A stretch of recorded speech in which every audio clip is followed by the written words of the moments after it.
Hi, good morning. අද Friday නේ. ඉතින් මට හිතුණා මේ අද මොනාරි ස්පෙෂල් හදන්න ඕන කියලා. අද මම හදන්නේ chicken පුලාව් එකක්. මේ තියෙන chicken කිලෝ එකක් තියෙනවා එතන. එතන කිලෝ එකයි. මේ බීලුණු ගෙඩියක් මම කපලා අරන් තියෙන්නේ. එතන තියෙන්නේ සුදු ලුණුයි එනසාලුයි. chop කරලා මේ ස්ටෑනිස්, bay leaf, මේක බේ කොලේ, මේක දෙහි. දෙහි ගෙඩියක් වේලපු. මේක කරාබු නැටි, කුරුඳු කොලයක්, රම්පේ. අනිත් එක green chili, අවමිරිස්. මේ ඔක්කොම ප්‍රෙෂර් කුකර් එකට දාලා වතුරක් දාලා ලුණුත් දාලා විනාඩි 5ක් විතර හොඳින් තඹ ගන්න. ඊට පස්සේ අනිත් ටිකත් මම කියන්නම්. මේකට දාන්නේ මේ ටික විතරයි. චිකන් එකට මේ සේරම ටික දාලා වතුරයි ලුණුයි විතරයි දාන්නේ. දාලා හොඳින් තඹ ගන්න ඕනේ. විනාඩි 5ක් තැඹුනහම ඇති. ඔන්න මම දැන් මේ සේරම ප්‍රෙෂර් කුකර් එකට දැම්මා. දාලා මේ ලුණුත් තේ හැන්දක් දැම්මා. තේ හැන්ද භාගයක් විතර දානවා. දාලා දැන් තියෙන වතුර දාන්න.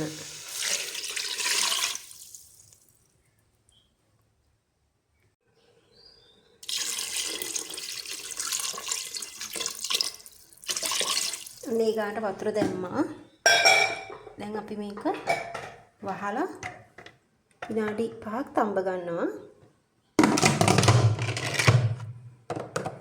ඒ අතරේ අපි අනිත් ටික සූදානම් කරගමු. මේ තියෙන්නේ තඹගත චිකන් ටික. ඒක මම දැන් වෙන වාජනයකට දාගත්තා.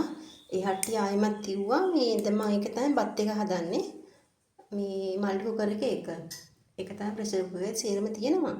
මම ඒකෙම බත් එක හදාගන්න තුමට ලේසි ඉක්මනින් හදාගන්න පුළුවන් නිසා මේ තියෙන චිකන් ටිකයි ඒක ස්ටොක් එකයි. ඊට පස්සේ මෙතන තියෙන කර්ඩ්. කිරි තියෙනවා, ගම්මිරිස් කුඩු, මිරිස් කුඩු. මේක තමයි මම දැම්මා මේ අර බිරියානි මික්ස් ඒන් ටිකක් දැම්මා. කහ කුඩු දැම්මා. ඊට පස්සේ මේ චිකන් ටික අරගෙන මේකට දානවා. දාලා මික්ස් කරන්න ඕනි. තඹගත්තු චිකන් ටික අරගෙන මේක දාලා මේක හොඳට මික්ස් කරන්න ඕනි.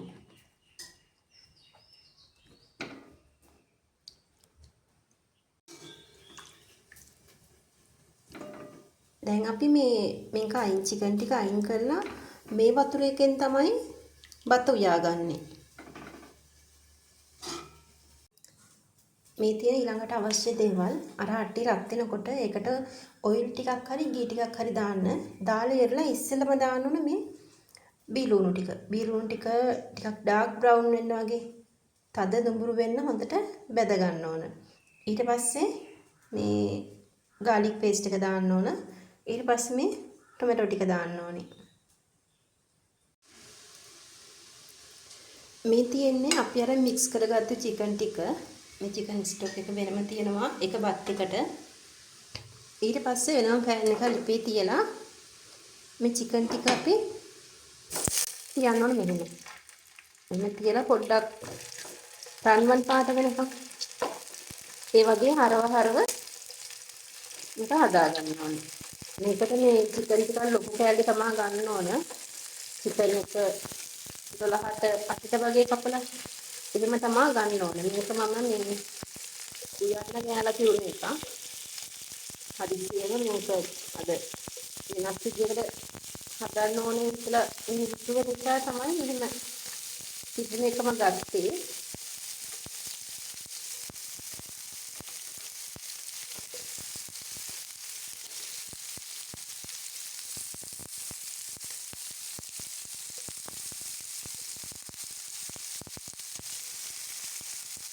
මේක අර golden පාට කියන්නේ ඒ පාට වෙනකන් හදා ගන්න ඕනේ. මේ ඒ අතර මම සලාඩ් එකක් හදාගත්තා. ඒකට දාලා තියෙන්නේ මේ කොළ පාට පිටින්යක්. එකකින් භාගයක් දාලා තියෙනවා. බෙල් පෙපර් රතු පාට. බීලුණු මේ දෙහිස්ම ලුණු කුඩු. ඊට අමතරව දාලා තියෙනවා කිරි. අපි කන කිරි තියෙන්නේ කර්ඩ්. ඒව දාලා හොඳින් මික්ස් කරලා තියෙන්නේ.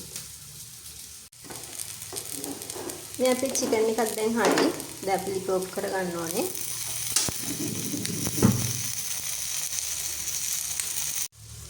මේ පීලුණු ටිකයි සුදු ලුණු ටිකයි.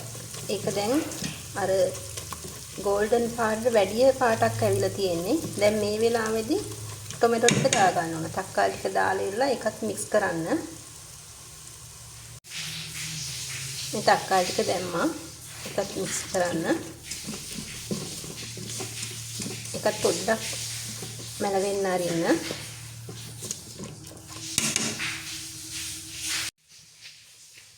දැන් අපි මේ ටික දාගන්නයි යන්නේ. මේ ටික දාලා ලුණු ටිකක් දාන්න. ලුණු දානකොට බලන්න දැන් අපි මේක චිකන් එක තඹ ගනිපු වතුරනේ දාන්නේ. ඒකෙත් අපි චිකන් එක තඹ ගන්නකොට ලුණු දැම්මා. එතකොට මේකට වතුර එක දැම්මහම ලුණු රස බලලා තමයි ආයෙම ලුණු දාන්න දාන්න ඕනේ.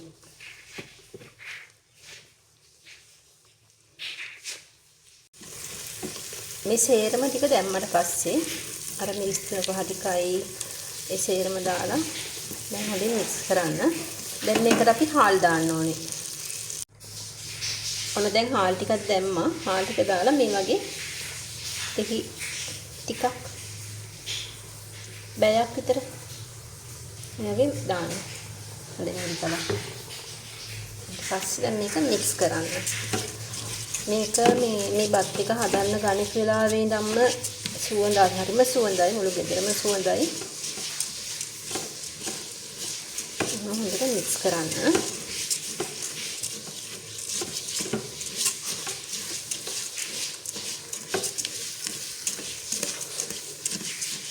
අද ෆ්‍රයිඩේ නිසා මම හස්බන්ඩ් ඔෆිස් අරන් යන්න තමයි කෑමට හදන්නේ.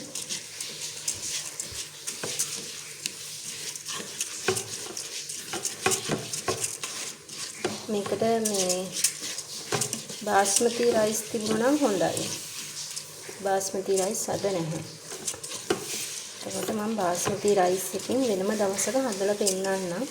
බාස්මති රයිස් එක්කම චිකන් එක මම කිව්වේ ටිකක් ලොකුවට කපන්න ඕනේ කියලා. තනි චිකන් එක කෑලි 8කට හරි 12කට හරි කපලා ගන්න ඕන ටිකක් ලොකුවට එන්න.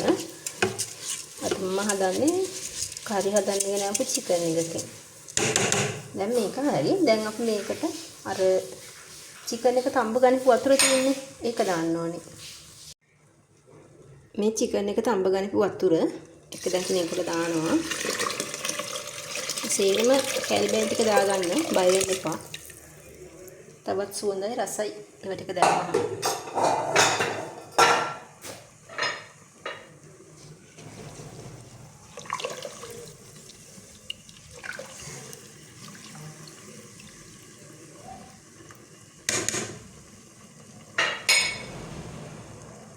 මේ වගේ දේවල් ලුණු බලන්න පුළුවන්. මේ තියෙන්නේ අර ස්ටොක් එක දාගත්තට පස්සේ මම ආයි ලුණු දැම්මේ නැහැ. ලුණු රස බැලුවා ලුණු දැම්මේ නැහැ. අර දාපු ලුණු ටිකම ඇති.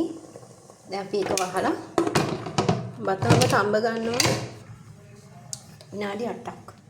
විනාඩි 8ක් වුණාට මේක ඉක්මනට තැම්බෙනවා.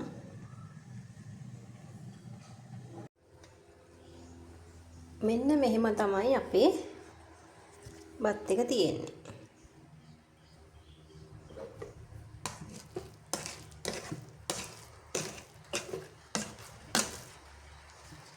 බාස්මති වලින් ඉවුවනම් මේක අර ඇට ටිකක් දිග වෙනවා. මම තමයි තියෙන්නේ.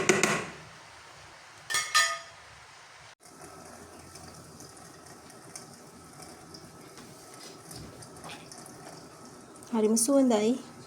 ඒ වගේ තමයි රසත්. තවත් මේ වගේ රස කෑමකින් හමු වෙමු. බයි.